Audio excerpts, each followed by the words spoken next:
स्वतःला अंकशास्त्राचा तज्ज्ञ आणि ज्योतिष म्हणणाऱ्या अशोक खराचं प्रत्यक्षात जर रूप पाहिलं तर त्याचं शालेय जीवनात तो अतिशय कच्चा होता.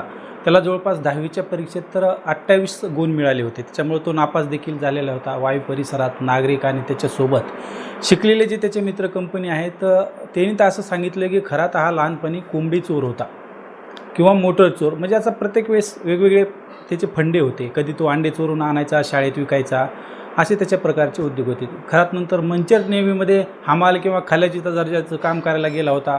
तिथून पुढं मग 5-7 वर्षांनी तो परतला. स्वतःला पुन्हा मग तो कॅप्टन म्हणू लागला आणि त्याच्यानंतर लोकांना त्यांनी फसवायला सुरुवात केलं. परिसरात त्याला तर कोंबडी चोर म्हणूनच ओळखलं जायचं. आता हा एक कोंबडी चोर ह्याच्यावर लोक कसं काय विश्वास ठेवतात असा देखील प्रश्न सध्या विद्यार्थी आणि तरुण जे वर्ग आहे त्याचे मित्र कंपनी यांना देखील पडलेला आहे. सुशिक्षित समाजानं जर समजा अशा प्रकारे दृष्टिकोन ठेवून भोंदूबाबाकडे जर विश्वास ठेवला तर मग नेमकं विद्यार्थ्यांनी काय अपेक्षा करायची, जे आता शिक्षण घेतात, जे समाजामध्ये वावरतात. बरं, हा विषय आता झाला तो कोंबडी चोर असल्याचा. एकतर पहिली गोष्ट तो कॅप्टन म्हणून नव्हता, 10वी नापास होता. त्या ठिकाणी खलाशी म्हणून त्यांनी काम केलं. अध्यात्माच्या नावाखाली त्यांनी पुन्हा मग वेगवेगळ्या प्रकारे लोकांशी संपर्क ठेवला, लोकांशी होत्या. तो बोलत देखील होता.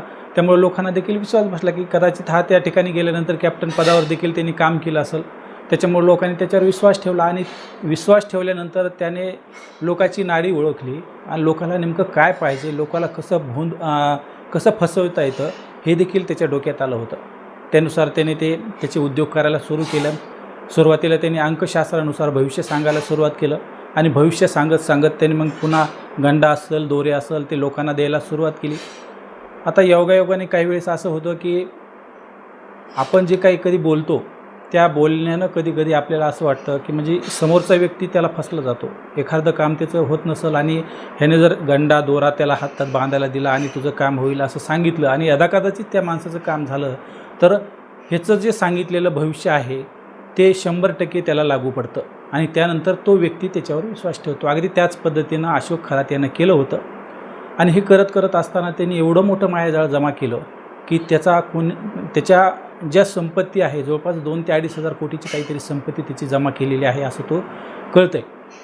परंतु ज्या पद्धतीनं त्यांनी ही संपत्ती जमा केली ही साधीसुधी अथवा सरळ मार्गाने जमा केलेली नाही. आता एका उद्योगपतीनं आता हे प्रकरण उघड झाल्यानंतर सांगितलं की अशोक खरात याने त्याच्याकडे एक महिलेला पाठवलं होतं. आता लक्षात घ्या तुम्ही गोष्ट, म्हणजे अशोक खरात हे स्वतः पण महिलाचं शोषण करायचा आणि ज्या ठिकाणी श्रीमंत उद्योगपती असतील, समजा अधिकारी असतील, त्यांना देखील महिला पुरवण्याचं काम करत होता. आता अशाच पद्धतीने एक उद्योगपती होता. त्या उद्योगपतीकडे त्याने एक महिलेला पाठवलं. महिलेला पाठवल्यानंतर त्या ठिकाणी ती महिला गेली आणि महिला गेल्यानंतर जवळपास त्यांचं काहीतरी 1-2 वेळेस संपर्क झालेला असेल आणि ते संपर्क झाल्यानंतर ती महिला गरोदर राहिल्याचं एक दिवस त्यांनी फोन केला. आता त्या उद्योगपतीला फोन केल्यानंतर उद्योगपती तर घाबरून गेला. अशोक खरात त्याला सरळ म्हणाला की तुम्ही महिलेसोबत काय केलं आहे नेमकं की ती गरोदर राहिली. आता महिला गरोदर राहिली हे प्रकरण बाहेर येऊ नये याच्यासाठी तुम्हाला आता पैसे खर्च करावे लागतील. सर्व काही जे पूजा अर्चा आहेत अथवा ते प्रकरण कसं मिटवायचं मी पाहतो, त्यासाठी तुम्हाला 20 कोटी रुपये द्या. अशा प्रकारची त्यांनी मागणी त्या उद्योगपतीकडे केली आणि उद्योगपतीने देखील आपल्याला या प्रकरणात अडकायचं नको म्हणून त्याने जवळपास त्याला 20 कोटी अशोक खरातला दिले. याचबरोबर त्याने इतर देशामध्ये जो प्रवास करायचा असतो त्या सर्व प्रवासाचा खर्च देखील त्या उद्योगपतीने अशोक खरातवर केला. अशा प्रकारचे उद्योग अशोक खरात हा करत होता. आता ज्या पद्धतीनं त्याचं एक प्रकरण उघड होऊ लागलं आहे त्यामध्ये त्याचे ईशानेश्वर मंदिरामध्ये पुजारी असणारे त्या पुजारीने देखील आता सरळ सांगितलं की मी त्या ठिकाणचा पुजारी नाही पण तात्पुरता मी त्या ठिकाणी काम करत होतो. आता या पद्धतीनं ज्या पद्धतीनं एक माणूस पुढे येत आहे, एक महिला पुढे येत आहे, यामध्ये आता जवळपास 10 ते 12 गुन्हे दाखल झाले. यामध्ये अशोक खरात याच्याकडं खरोखरच विद्या होती का? बरं, तो जे काय उद्योग करत होता, गंडे दोरे आणत होता, सगळं काय भरून लोकांना देत होता, ते नेमकं कुठून येत होतं? त्यामध्ये एक अजून तपासामध्ये माहिती पुढे आली आहे. ती अशी माहिती आहे की त्या ठिकाणी इगतपुरी आहे. इगतपुरीच्या त्या ठिकाणीची एक भोंदूबाबा आहे, म्हणजे याच्यावरचा भोंदूबाबा.